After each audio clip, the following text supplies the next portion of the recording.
அதாவது ஒரு ஜாதகத்தில் 8ஆம் அதிபதி எந்த நிலைமையில் இருந்தால் கெடுதலையும், எந்த நிலைமையில் இருந்தால் நல்லதையும் செய்வார் அப்படின்னு பார்த்தீங்க அப்படின்னா, பொதுவாகவே மறைவு ஸ்தான அதிபதிகள் லக்கண சுபஸ்தானம் சொல்லக்கூடிய 1, 5, 9ஆம் இடங்களில் இருக்கிறது அவ்வளவு நல்லது கிடையாது.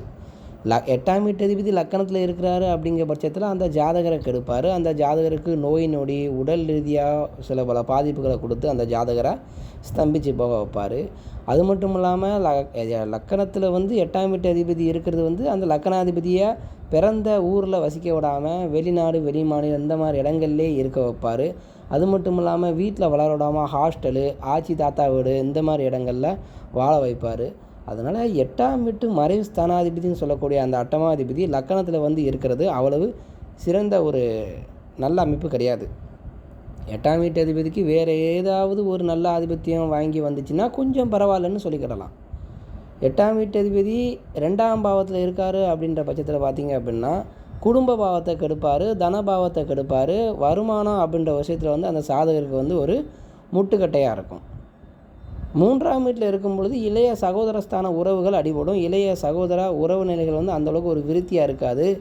அண்ணன் தம்பி தம்பி தங்கச்சி இந்த மாதிரி உறவு நிலைகள் இருந்தாலும் காலப்போக்கில் நீடிக்காது. அந்த உறவு நிலைகள் ஒரு விருத்தி இல்லாமல் பாதியிலே கட்டாயிரும்.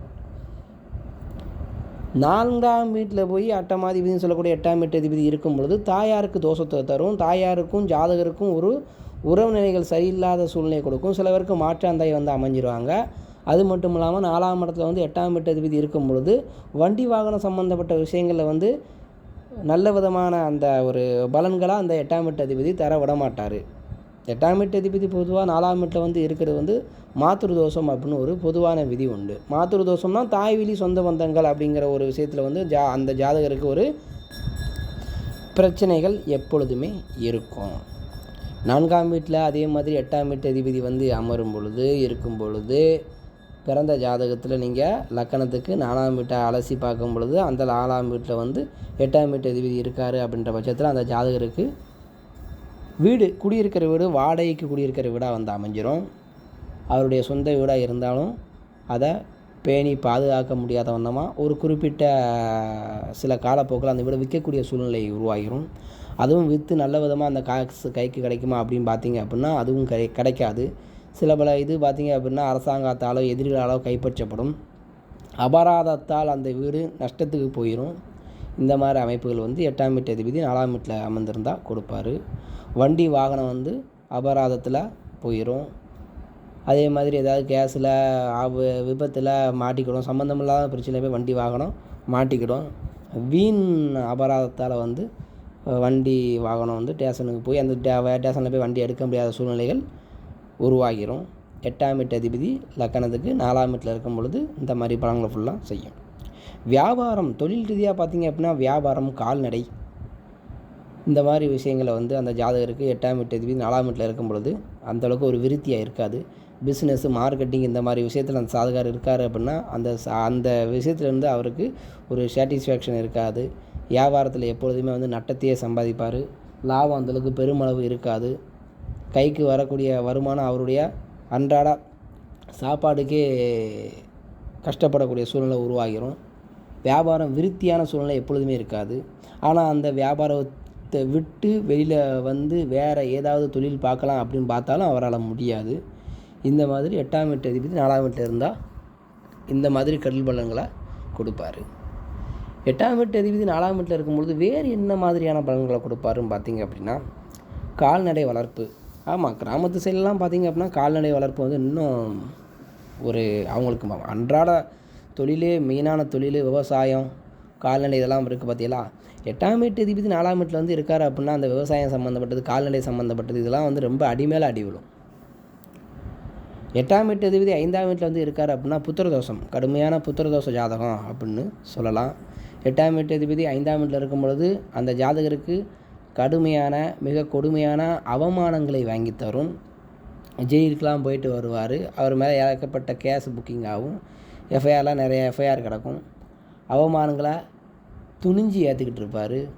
அவமானம் அப்படிங்கிறது அவருக்கு தெரியும். ஆனாலும் அதை பெருசுப்படுத்தாமல் அந்த அவமானத்தை வந்து ஃபேஸ் பண்ணி போகக்கூடிய அமைப்புகள் இருக்கும். ஆனாலும் வந்து 8ஆம் வீட்டு அதிபதி 5ஆம் வீட்டில் இருக்கிறாரு அப்படின்ற பட்சத்தில் அவமானங்கள் குவிந்த வண்ணமாக இருக்கும்.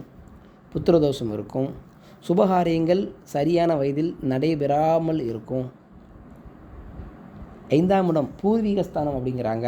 பூர்வீகம் இருந்தாலும் அந்த பூர்வீகத்தில் இவர் ஒரு ஆளாக இருக்க மாட்டார். ஜாதகரோ ஜாதகியோ அந்த பூர்வீகத்தில் ஒட்டாத ஒரு நபராக இருப்பாங்க. பூர்வீகம் இருந்தாலும் நீடிக்காது, நிலைக்காது. ஒரு குறிப்பிட்ட இடைவெளியில் வாழ்க்கையினுடைய இடைப்பகுதியில் பூர்வீகத்தை விட்டு வெளியேறிடுவாங்க.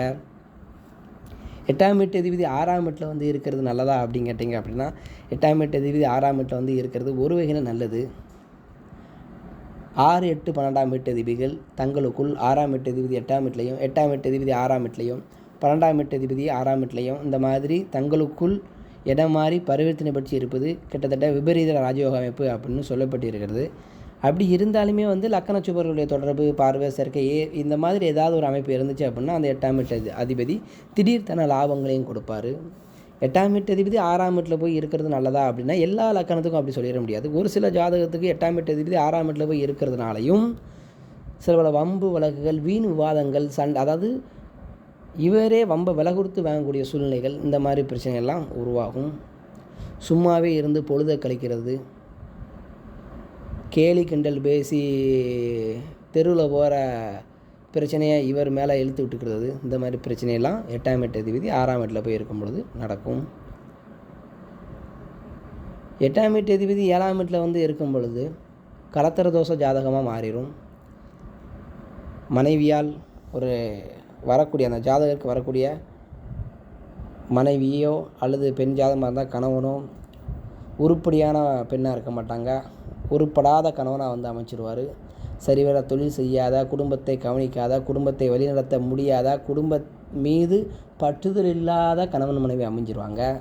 ஆணாக இருந்தால் மனைவி, பெண்ணாக இருந்தால் கணவன் அப்படின்னு எடுத்துக்கோங்க. சரிங்களா? 8ஆம் வீட்டு அதிபதி 7ஆம் வீட்டில் இருக்கிறது வந்து வாழ்க்கை துணை சிறைப்பில்லை அப்படிங்கிறது ஒரே வார்த்தையில் முடிச்சிடலாம். அந்த ஜாதகருக்கு இல்லற வாழ்க்கை இனிமையாக இருக்காது. இதோடு நீங்கள் 2ஆம் வீட்டையும் எடுத்து பார்க்கும்பொழுது 2ஆம் வீடும் கெட்டு போயிருந்துச்சு அப்படின்னா டோட்டலாக முடிஞ்சேன். ஜாதகருக்கு குடும்ப வாழ்வு அப்படிங்கிறது வந்து அற்பம்தான்.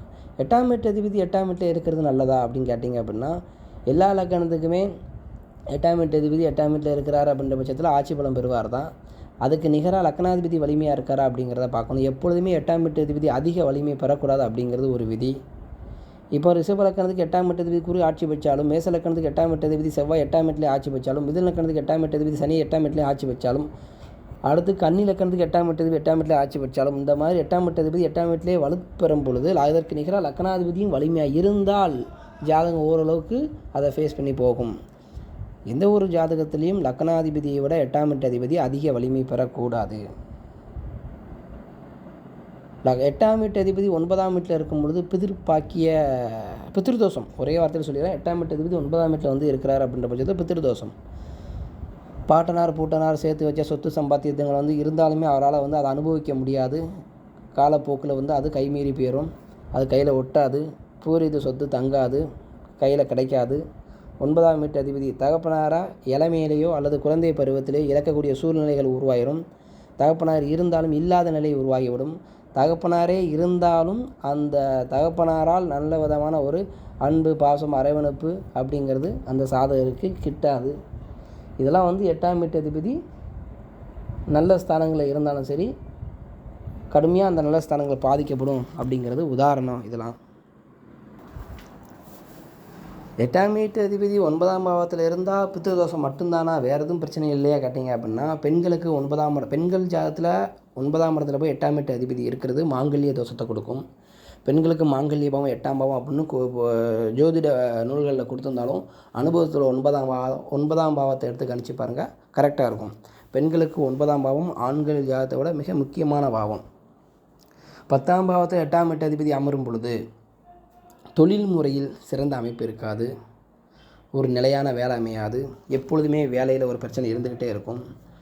11ஆம் பாவத்தில் போய் 8ஆம் வீட்டு அதிபதி இருப்பது இல்வாழ்க்கையில் எப்பொழுதுமே தொந்தரவுகள் இருக்கும், பிரச்சனை இருக்கும். நல்ல நண்பர்கள் அமைய மாட்டாங்க. நல்ல நண்பர்கள் அமைஞ்சாலுமே அந்த நண்பர்களால் வந்து எப்பொழுதுமே இடையூறு, சிக்கல்கள், உங்களை ஏமாற்றக்கூடிய நண்பராக இருப்பாங்க. நீங்கள் வந்து ஒரு ஏமாந்து போகக்கூடிய நண்பராக இருப்பீங்க.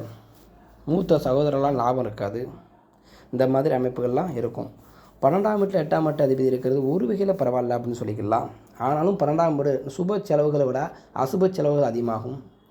அதனால் 8ஆம் வீட்டு அதிபதி எந்த ஸ்தானத்தில் இருந்தால் எப்படி இருக்கும் அப்படின்ற அமைப்புகளை அந்த வீடியோவில் பார்த்தீங்க. இது போக 8ஆம் வீட்டு அதிபதியால் சில பல நல்ல பலன்களும் உண்டு. அது எப்படி அப்படிங்கிறத அடுத்த வீடியோவில் சொல்கிறேன். வணக்கம்.